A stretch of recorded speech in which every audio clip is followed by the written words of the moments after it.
Nous sommes très heureux d'accueillir aujourd'hui Elisabeth Bouchot, physicienne, comédienne, dramaturge, chercheuse ayant publié plus d'une centaine de papiers scientifiques, ayant travaillé au commissariat à l'énergie atomique, enseigné à l'École supérieure de physique et de chimie industrielle de la ville de Paris, mais aussi artiste, comédienne, dramaturge, directrice du théâtre de la Reine-Blanche à Paris, ainsi que de son annexe à Avignon. Merci encore pour être avec nous. Merci de m'avoir invité. Je voudrais commencer pour votre parcours. Vous avez un parcours scientifique en tant que physicienne. Vous savez travailler, sauf erreur de ma part, sur la mécanique de la rupture et les fractales.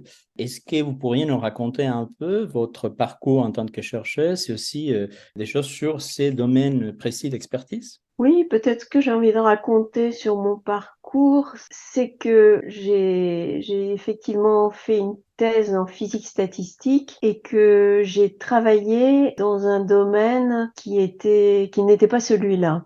Et que si j'ai fait des choses qui étaient un peu originales, c'est parce que j'ai appliqué des méthodes et des concepts venus d'un certain domaine, celui de la physique statistique, à un autre domaine, celui qui était de la mécanique des matériaux. Et je crois profondément au mélange des genres et à l'hybridation des disciplines pour qu'émergent des choses novatrices. C'est surtout ça que j'ai envie de vous dire à propos de mon parcours. Allez, si, c'est tout à fait vrai qu'il y a des gens qui ont changé entièrement des domaines, même si eux, ils ne provenaient pas à la base de ces domaines-là. Enfin, je pense là, par exemple, il y a Peter Turchin, qui c'est un historien qui est en train de révolutionner la manière dont on approche l'histoire, mais lui, à la base, il est biologiste évolutif. Donc, ce sont des Voilà, gens. alors j'ai pas fait un aussi grand pas parce que je suis restée dans le domaine de la physique, mais effectivement, je me suis intéressée à la mécanique, mais la mécanique des matériaux, mais pas comme les mécaniciens s'y intéressent habituellement. C'est-à-dire que j'ai considéré les matériaux comme des objets très hétérogènes, comme des objets, des milieux désordonnés, c'est-à-dire, ça c'est typiquement une approche de physicien statisticien. C'est-à-dire que, en fait, la physique statistique, si vous voulez, regarde les lois à une échelle très fine et se demande comment on fait une moyenne pour obtenir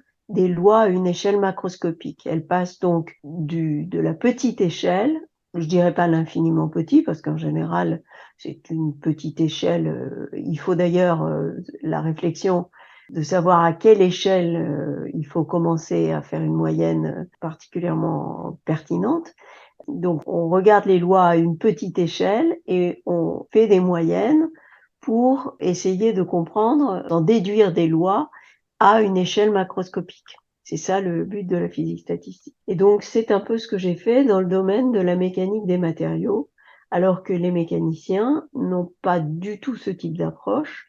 Ils ont une approche où ils considèrent les matériaux comme des objets homogènes et appliquent des lois déjà à une échelle macroscopique, mais de plus en plus raffinées pour avoir des choses qui se rapprochent plus possible de la réalité expérimentale. Donc après ma thèse, j'ai bifurqué un peu pour m'intéresser à la mécanique des matériaux. Et là, je me suis rendu compte, avec cette approche-là, qu'il y avait finalement, dans ce domaine de la mécanique des matériaux, des lois universelles. C'est-à-dire qu'il y avait des caractéristiques dans le domaine de la rupture des matériaux qui ne dépendaient pas du matériau, qui ne dépendaient pas de la façon dont on le casse, mais qui étaient communes à tous les matériaux, et que la seule chose qui variait d'un matériau à l'autre, c'est l'échelle à laquelle on retrouve ses propriétés universelles. Voilà. Donc, vous Donc, savez, ouais, vraiment fait une application à travers votre formation de base pour trouver un autre angle de ces problèmes-là. Et si je peux faire enfin, une petite parenthèse par rapport à ça, mais comme on disait, c'est assez courant, enfin, pas assez courant parce que malheureusement, il n'y a pas de gens dans la recherche qui changent beaucoup de domaines, mais pourquoi vous croyez que quand on vient d'une autre formation, on peut vraiment apporter quelque chose de nouveau et changer un peu la manière dont on fait la recherche? C'est quelque chose de cognitif?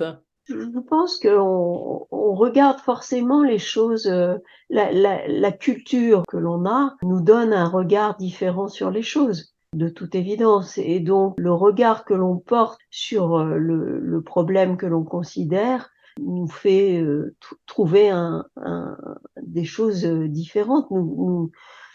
L'angle sous lequel on le considère étant différent, je crois que forcément, on est amené à trouver des solutions différentes, des choses différentes. Et pour vous, ce n'était pas les seuls changements parce qu'après, vous êtes passé sur les fractales. C'est bien ça? Mais c'est en fait, quand je parle de cette propriété universelle, c'est relié à la dimension fractale des surfaces de rupture. Les surfaces de rupture étant, quand vous cassez un matériau en deux, vous obtenez deux surfaces et ces surfaces sont ce qu'on appelle les surfaces de rupture. Et vous voyez que ces surfaces de rupture, hein, si vous cassez un morceau de bois en deux, vous voyez que vous allez obtenir un truc, même si votre morceau de bois il est très lisse au départ, vous allez obtenir un truc très rugueux qui suit les fibres du bois.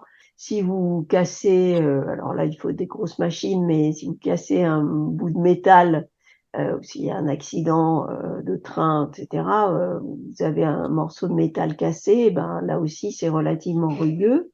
Vous voyez, eh bien cette rugosité, ce qui caractérise la rugosité de ces surfaces, eh bien c'est relié à la dimension fractale de la surface. Et c'est cet indice-là qui est universel, mais qui s'observe à différentes échelles. Le bois, ça va être pratiquement à l'échelle où on peut l'observer avec nos yeux directement. Le métal, il va falloir l'observer à l'échelle de quelques centaines de micromètres, c'est-à-dire disons, millièmes de millimètre. Et puis, pour le verre, si vous cassez du verre, vous avez l'impression que les morceaux de verre que vous cassez sont très lisses à l'œil. Et il va falloir prendre un microscope à force atomique où vous allez aller regarder, disons, la centaine de nanomètres. Le nanomètre, c'est le millième de millionième de mètre, donc le millionième de millimètre. Donc, c'est des échelles toutes petites pour aller trouver que, eh bien, c'est rugueux aussi. Et la rugosité, si vous la mesurez quantitativement, si vous mesurez la dimension fractale de cette surface, eh bien, elle est à nouveau la même que celle de votre bois, de ciment ou de métal que vous observez, encore une fois, à des échelles plus élevées dans le cas de ces autres matériaux. Et là, vous touchez à quelque chose dont je voulais justement vous en parler, parce que ce que vous êtes en train de décrire quand vous parlez, par exemple, bon, dans les voies, on peut l'apprécier, mais pour d'autres matériaux, il nous faut des microscopes à puissance atomique. C'est en fait cette démarche dans la science de rendre visibles des choses qui, pour nous, sont invisibles. Donc, et par rapport à ça, parce que finalement, j'ai l'impression que dans votre travail de scientifique, vous savez essayer de faire ça un peu. Finalement, la science, souvent, essaye de rendre visible l'invisible. Elle s'oppose souvent à ce qui est instinctif, à ce qui est évident. Même le fait que la Terre soit ronde et pas plate s'oppose à notre instinct, finalement. Donc, je crois que il faut réfléchir toujours, et ça, c'est une des choses dont il faut convaincre le grand public, et c'est très important, c'est qu'il faut réfléchir au-delà de notre instinct premier. Il faut creuser, il faut aller au-delà, il faut porter une réflexion au-delà de ce qui est l'évidence que nos sens nous rapportent, finalement. C'est une première chose. Et d'une certaine manière, j'ai l'impression que ça peut nous rapprocher aussi à votre autre chapeau, pour ainsi dire, d'artiste. Comme je l'ai mentionné tout à l'heure, bon, vous êtes dramaturge, vous avez écrit une dizaine de pièces de théâtre, je pense. En plus, bon, vous êtes directrice d'un théâtre. Vous parlez de la transmission, bon, comment transmettre ces contenus scientifiques. Et bien évidemment, enfin, quand on pense à bon, dramaturgie et physique, moi, la première chose qui me vient à l'esprit, c'est les dialogues de Galilée. Donc, bien évidemment, bon, ça faisait partie de la tradition de l'époque. Même quelques années avant lui, Giordano Bruno, il avait écrit enfin, toute son œuvre philosophique, un peu aussi scientifique, entre guillemets, en mode de dialogue, mais aussi c'est pas que ça. On est jusqu'à il y a une trentaine d'années, par exemple, Carl Sagan, il y avait ses livres de divulgation, mais il y a aussi son roman, après, dont on a fait le film, Contact, qu'il y a aussi en fait tous les sujets scientifiques qu'on essaye de les transmettre d'une autre manière, peut-être d'une manière où il y a la partie artistique, non? Et c'est, tout à l'heure, j'ai mentionné Giordano Bruno, et lui, dans sa philosophie de la connaissance, c'était l'art finalement, qui permettait de transmettre certaines choses. Il n'y avait que la poésie, par exemple, qui pouvait transmettre certains contenus. Est-ce que vous, si là, peut-être dans cette lignée-là, vous pourriez nous parler un peu de les liens entre votre parcours artistique et votre parcours scientifique? Oui, alors dans mon parcours, ils ont été d'abord parallèles. Dans le parcours, ils ne se sont pas vraiment rencontrés, mais j'ai toujours eu besoin d'avoir les deux, puisque j'ai commencé le théâtre quand j'étais en troisième année de mon école d'ingénieur, donc très tôt en fait dans mon parcours scientifique. J'ai commencé le conservatoire à ce moment-là. Et je n'ai jamais arrêté et j'ai toujours fait du théâtre en pointillé par rapport à ma carrière scientifique qui a pris beaucoup de place dans ma vie, bien sûr. Mais je n'ai jamais lâché de théâtre. Et puis, petit à petit, m'est apparu évident, en fait, mais c'est au fur et à mesure. Au fur et à mesure, j'ai ressenti de plus en plus le besoin de transmettre la science, de transmettre ce que je faisais et au-delà de ce que je faisais, ce qu'était la science, ce qu'était la méthode scientifique, ce qu'était la réflexion scientifique, ce qu'était comment les scientifiques travaillent, quelle est leur façon de penser, leur façon de réfléchir, leur façon d'élaborer leur pensée. Je me suis rendu compte que ce qui manquait peut-être pour le transmettre à un public de néophytes, c'était de passer par l'émotion, qui est au fond ce qu'on partage tous, beaucoup plus que la capacité de déduction, la capacité de formuler ou de suivre un raisonnement logique. Et donc, je me suis rendu compte que faire appel à des méthodes que j'avais apprises au théâtre me permettait de faire passer beaucoup de messages scientifiques qui n'étaient peut-être pas reçus à 100%, mais dont l'essentiel était reçu.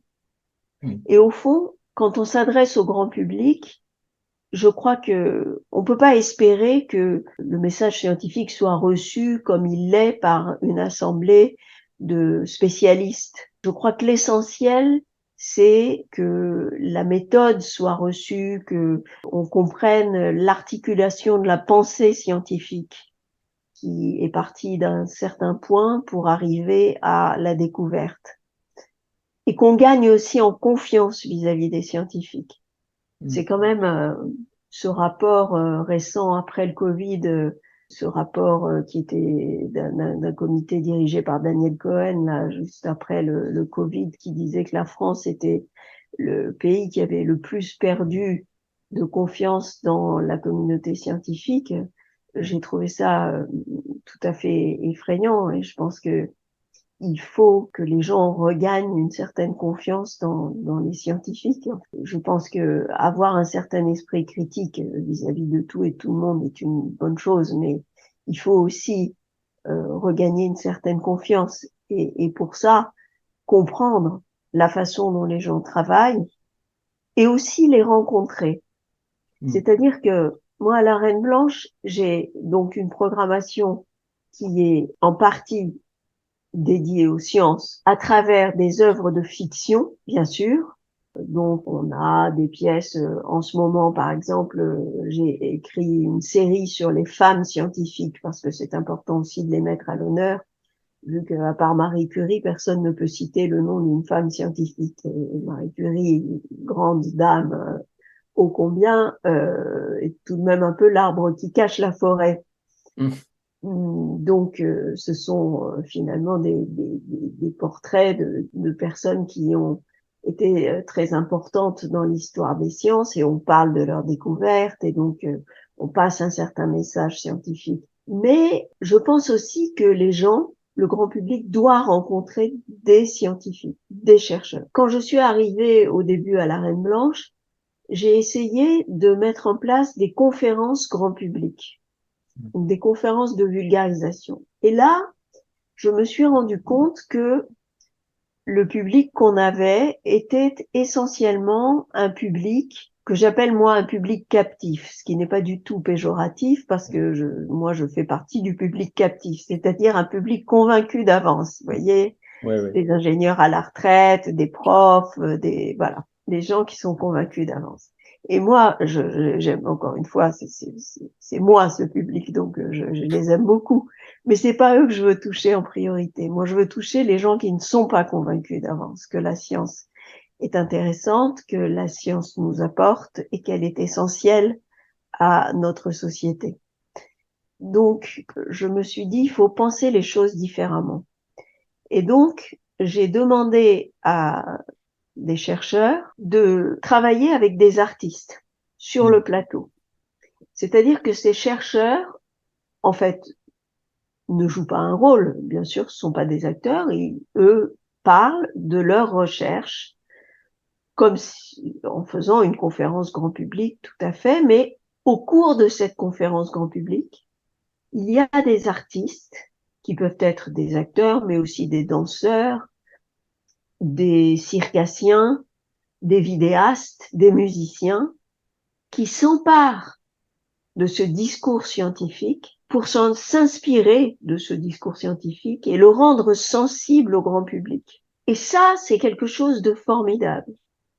Ça, c'est quelque chose qui marche vraiment et qui attire un public qui n'est plus ce public captif. Il y a un public qui découvre tout d'un coup que la science peut être aussi une source d'inspiration poétique, musicale, que sais-je. C'est formidable parce que en même temps, ces gens entendent un vrai discours scientifique. Et, chose importante, ils rencontrent le chercheur ou la chercheuse à la fin du spectacle et peuvent poser toutes les questions qu'ils veulent. Et pour moi, ça, c'est essentiel. De faire en sorte que les scientifiques, les chercheurs vont à la rencontre du public.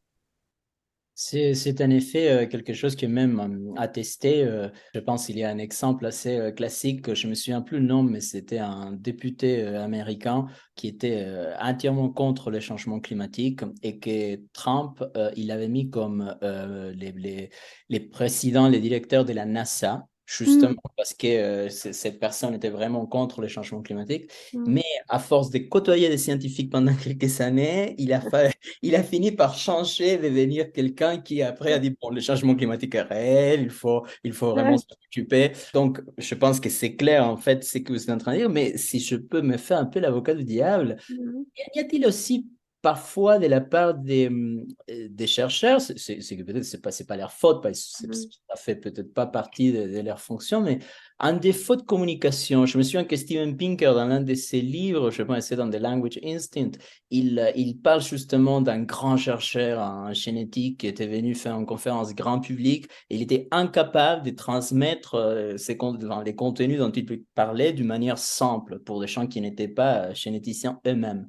Vous pensez que ça aussi, c'est quelque chose que vous voyez parfois dans ces conférences ou que vous pensez que ça peut Alors, s'améliorer?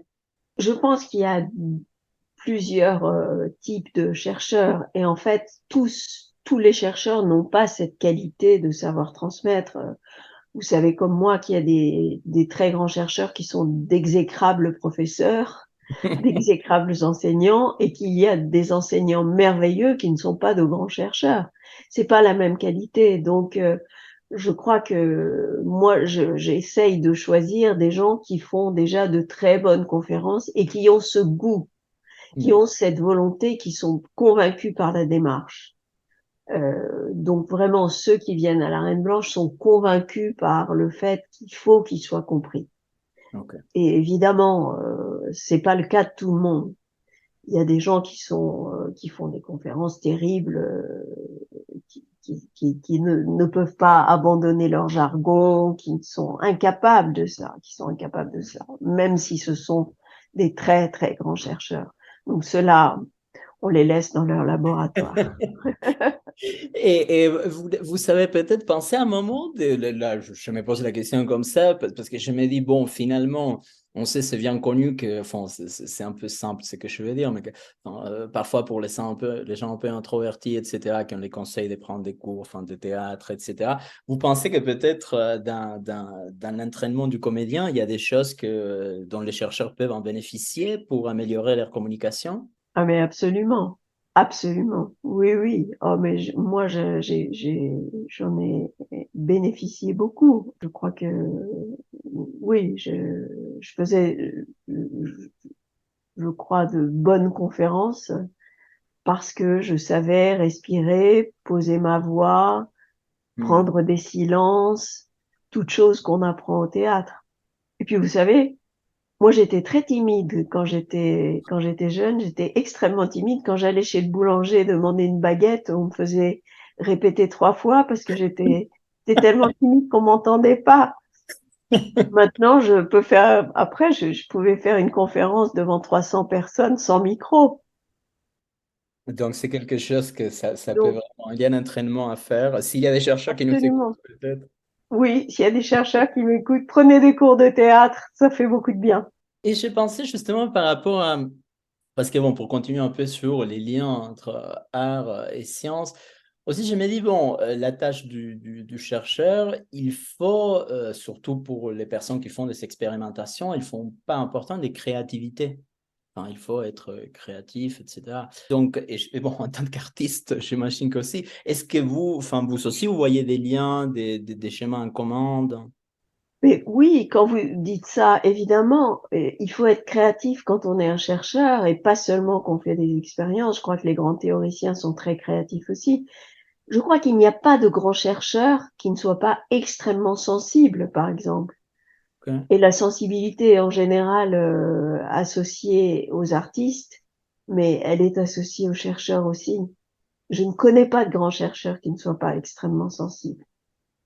Et je ne connais pas de grand artiste qui ne soit pas extrêmement rigoureux, alors que la rigueur est associée en général à la science, pas à l'art. Mais il n'y a pas de grand artiste qui ne soit pas extrêmement rigoureux. Si on n'est pas rigoureux, on s'arrête très vite dans la progression de son art. Et Ouais. que ce soit la musique, l'art dramatique ou autre chose. Il faut être d'une rigueur implacable quand on veut être un grand artiste.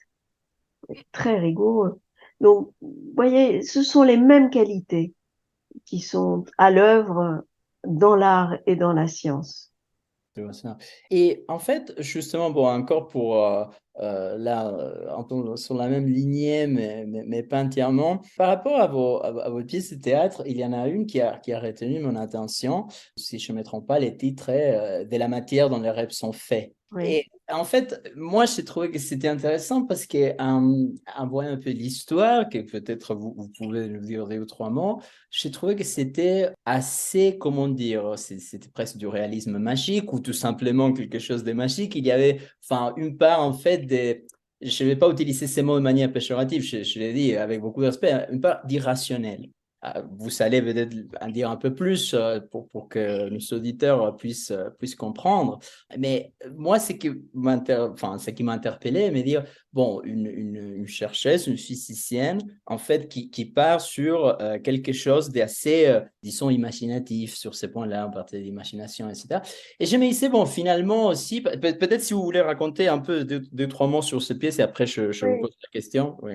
C'est une pièce qui m'est très chère, très très chère, qui a été créée par Grigory Manoukov, qui est un très grand acteur russe que j'avais monté avec lui. Nous avons commis en scène. C'est une pièce effectivement sur un guérisseur, mais qui questionne toujours ce don. C'est un type qui a le don de guérir. Enfin, ce don lui tombe dessus, il sait pas très bien pourquoi, comment, mais il en doute tout le temps de ce don. Est-ce qu'il a vraiment ce don de guérir ou est-ce que c'est une illusion? Est-ce que c'est... Et en fait, plus que sur la magie ou sur... c'est une pièce sur le don et sur la peur de le perdre. Et c'est quelque chose qui arrive aussi à tous les scientifiques et à tous les artistes. Cette peur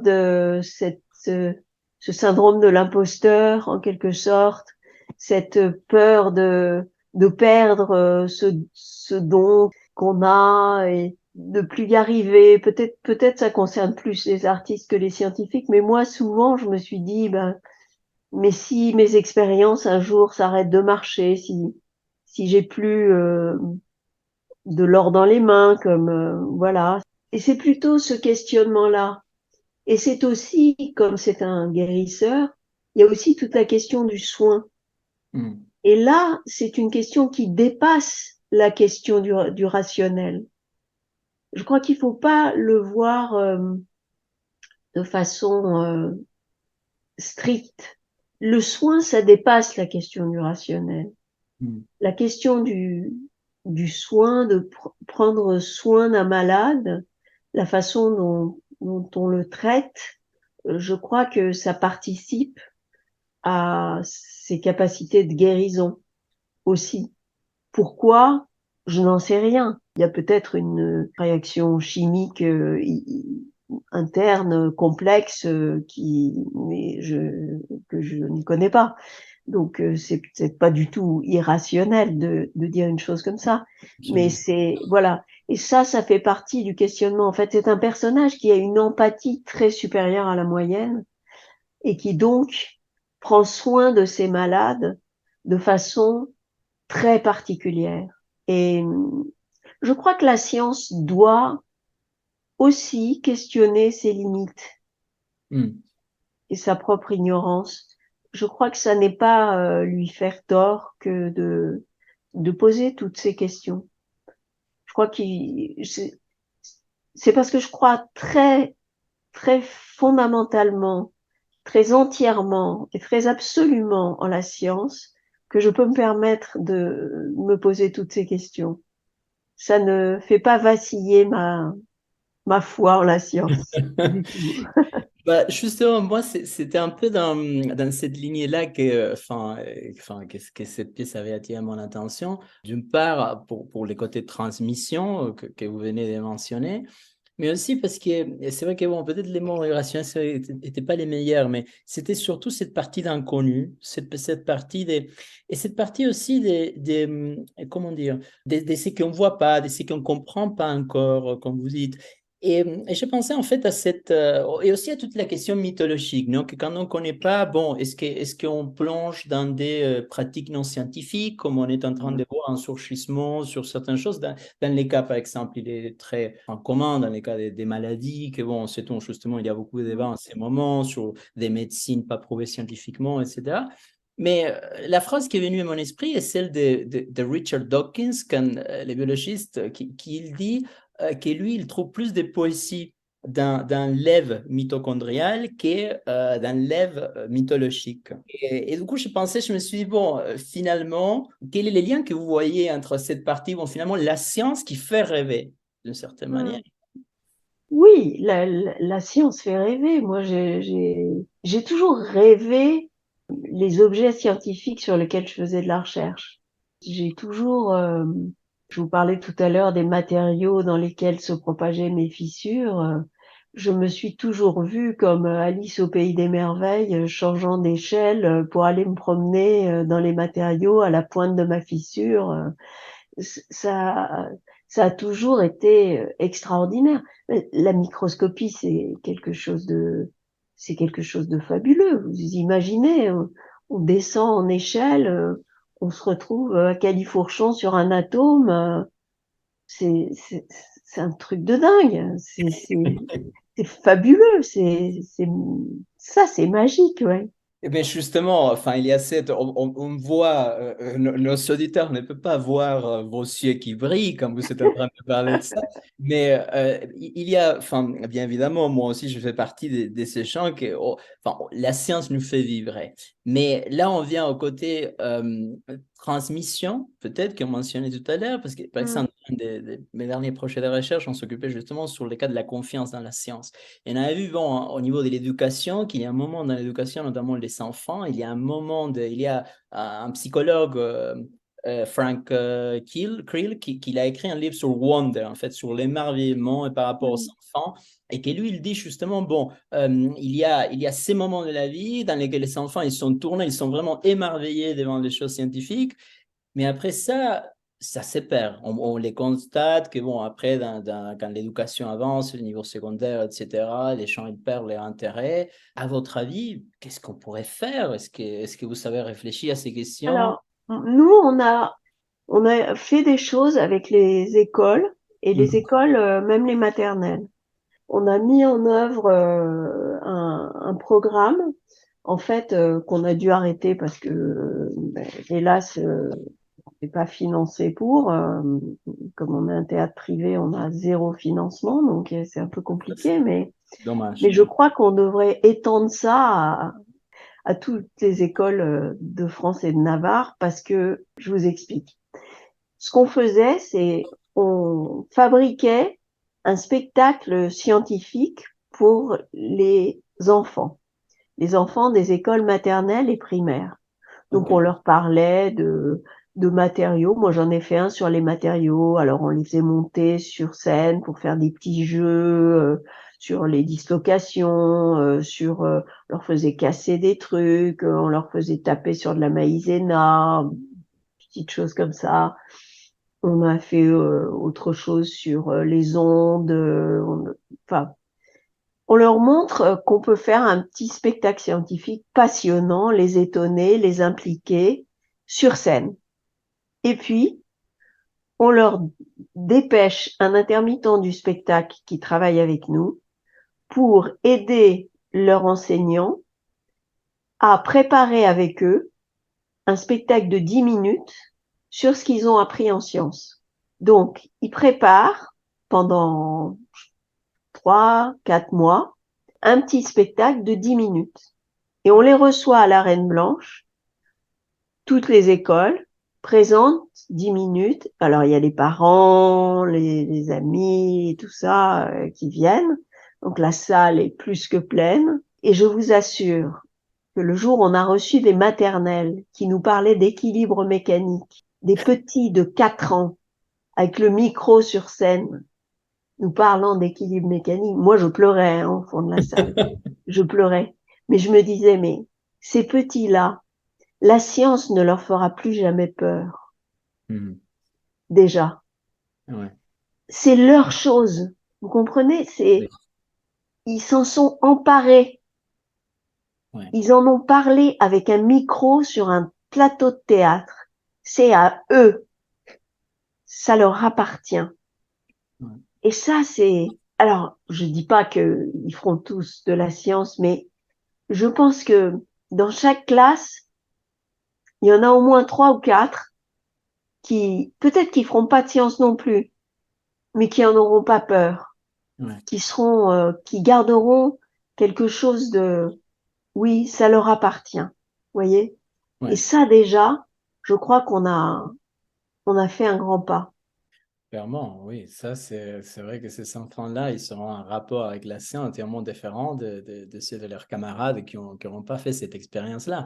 Et vous pensez qu'il y a des choses qui peuvent être faites, par exemple, vis-à-vis des adultes, ceux qui auraient perdu leur confiance dans la science, comme on mentionnait auparavant, ou même par rapport à certains sujets. D'ailleurs, je voulais aussi vous parler du sujet de l'énergie nucléaire, non? Donc, malheureusement, il y a enfin, une grande méconnaissance, beaucoup de peurs qu'on peut comprendre comme plein de peurs. Enfin, la peur de voler, d'une certaine manière, elle peut être compréhensible, même si elle est irrationnelle pour encore dire, ou peut-être elle est très rationnelle, mais bon.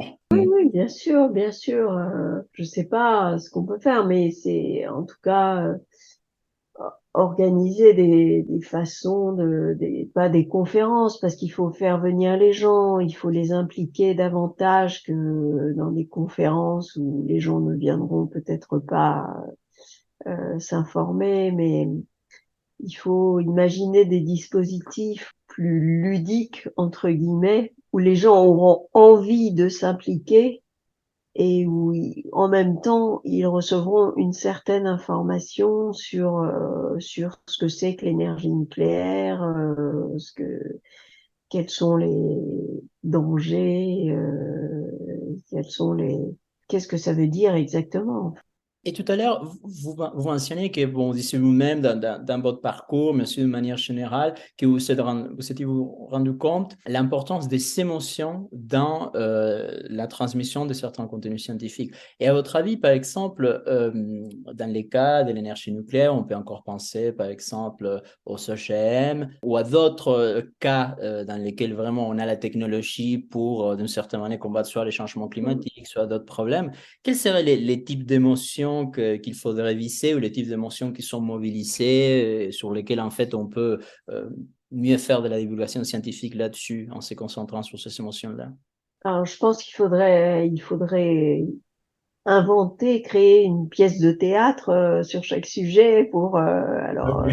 ça serait ce qui aurait de mieux. Ou effectivement faire un savant sur les planches qui sont ces spectacles hybrides. C'est peut-être plus facile sur l'énergie nucléaire, en faire un sur les OGM, où un chercheur viendrait expliquer, mais serait relayé dans son discours par oui, ça c'est peut-être plus facile que d'écrire une pièce On revient, entièrement sur on revient à écrire la, une mé- fiction. ouais. On revient à la méthode Galilée d'écrire un dialogue pour mieux Mais expliquer. oui, Ouais, finalement, c'est ça. enfin en tout cas, c'est la méthode du théâtre. Ouais. C'est Ouais. Et la dernière question que je veux poser sur cette lignée-là, qu'est-ce que vous diriez en tant que chercheuse, mais aussi artiste, pour ceux qui se font souci par rapport au changement climatique, à l'environnement d'une manière générale, mais qui sont un peu perdus par rapport à l'information qui est avancée. Bon, est-ce que le changement climatique, il est si grave que ça ou non? Est-ce que l'énergie nucléaire, comme on disait tout à l'heure, est-ce qu'elle est sûre ou pas?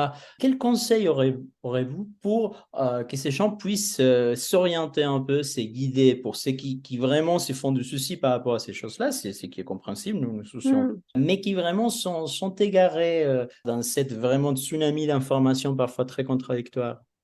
Je saurais pas trop quoi dire parce que, enfin, je comprends que les gens soient égarés parce que j'ai l'impression qu'avec les réseaux sociaux, on est tellement dans un cercle fermé d'informations que je pense que malheureusement, ceux de nos concitoyens qui sont dans un cercle de conspirationnistes ou de choses comme ça, je sais pas très bien comment on s'en échappe. À vrai dire, je sais pas, je sais pas très bien. Je vous demande de résoudre un problème très complexe, mais Je sais pas quoi dire là. non, non, mais ne vous inquiétez pas, si vous réussissez à le résoudre, c'est un prix Nobel direct, mais tellement si vous auriez quelques idées, quelques suggestions. Ah, venez à la Reine Blanche, venez à la Reine Blanche. Là, on dit que des trucs qui.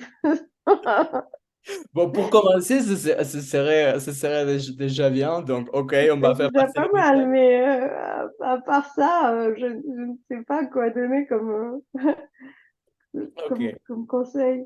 Mais bon, dans tous les cas, c'est vrai que oui, que c'est un sujet épineux. Et aussi, on est tous un peu égarés par rapport à ça. Peut-être vous connaissez les psychologues Jonathan Haidt. Lui, son prochain livre qui va sortir en 2025, le titre c'est After Babel parce que Hmm, son idée est justement que de la même manière que, bon, mythologiquement, enfin, la tour de Babel a fait que les hommes ne puissent plus se comprendre, enfin, que les êtres hmm, humains ne puissent plus communiquer parce que les langues étaient différentes. Lui, il pense que c'est la même chose avec les réseaux sociaux. Et comme vous hmm. disiez, en fait, on est vraiment dans une logique où la communication n'est plus possible. Mais heureusement, il y a des personnes comme vous qui font un certain nombre d'événements comme dans les théâtres de la Reine Blanche. Et peut-être pour finir, vous pouvez nous dire quels sont les prochains événements au théâtre que nos auditeurs peuvent voir. Alors, l'événement de rentrée, c'est la présentation de saison qui aura lieu le 7 septembre à 19 heures. Donc, on présentera toute la saison. Et voilà, les spectacles de rentrée qui sont deux beaux spectacles. Enfin, il y a plein de spectacles à la rentrée, mais disons les deux grands spectacles avec lesquels on va commencer sont Un juge de Fabio Alessandrini.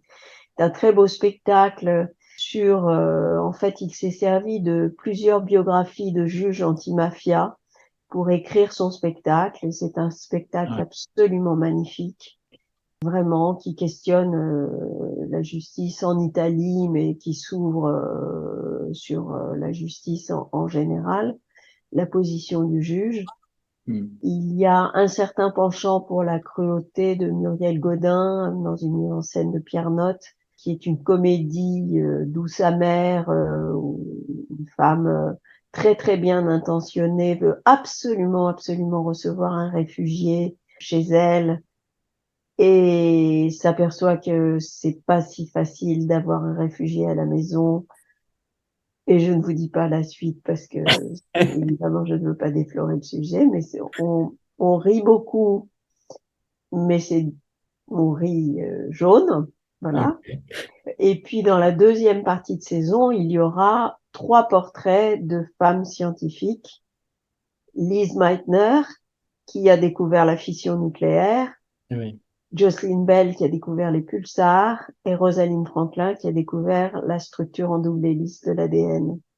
3 femmes méconnues qu'on veut remettre à l'honneur. Voilà. Bah, merci beaucoup. Bon, j'espère qu'ils seront nombreux, nos auditeurs qui iront au théâtre de la Reine Blanche. Dans tous les cas, moi-même, j'y serai à la rentrée, sans doute. C'était vraiment passionnant d'échanger avec vous, donc je vous remercie énormément. Et c'est moi qui vous remercie.